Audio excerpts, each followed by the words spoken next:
বাংলাদেশে উত্তর রাজনৈতিক পরিস্থিতিতে হিন্দু সম্প্রদায়ের উপর নৃশংস হামলা হচ্ছে এমন আশঙ্কার কথা জানিয়ে ভারতের প্রধানমন্ত্রী নরেন্দ্র মোদীকে সামরিক পদক্ষেপ নেওয়ার আহ্বান জানিয়েছেন দেশটির কর্ণাটক রাজ্যের কংগ্রেস বিধায়ক রিজওয়ান আরশাদ। বুধবার দ্য ইকোনমিক টাইমসের এক প্রতিবেদনে এমনটি জানানো হয়েছে। কংগ্রেসের বিধায়ক রিজওয়ান আরশাদ কর্ণাটকের শিবানগঞ্জের প্রতিনিধিত্ব করছেন।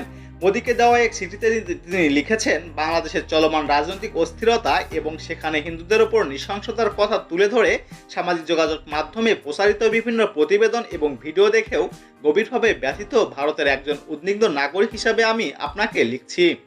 ভারত ও বাংলাদেশের মধ্যে ঐতিহাসিক ও সাংস্কৃতিক সম্পর্কের পরিপ্রেক্ষিতেই ওই প্রতিবেদনগুলো সত্য হলে তা মোকাবেলার একটি সক্রিয় অবস্থান গ্রহণ করা অপরিহার্য বলেও চিঠিতে মত দেন আরশাদ।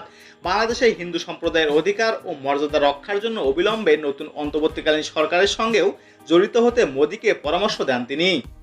কংগ্রেস বিধায়ক লিখেছেন, ভারতের সামাজিক যোগাযোগ মাধ্যমে ডানপন্থী প্রভাবশালী এবং হ্যান্ডেলগুলি এমন খবর প্রচার করছে যেগুলোর সত্যতা নিশ্চিত করার জন্য ভারত সরকারকে অনুরোধ করছি। এগুলো সত্যি হলে ভারত সরকারের দৃঢ় পদক্ষেপ নেওয়া উচিত। ভারতের সাধারণ জনগণ সবসময় ন্যায় বিচার, শান্তি এবং মানবাধিকারের পক্ষে দাঁড়ায় দাবি করে মোদীর উদ্দেশ্যে আরশাদ লিখেছেন, আমাদের প্রধানমন্ত্রী হিসেবে 1971 সালে ইন্দিরা গান্ধীর মতো সামরিক পদক্ষেপ নিতে আপনার দ্বিধা করা উচিত নয়।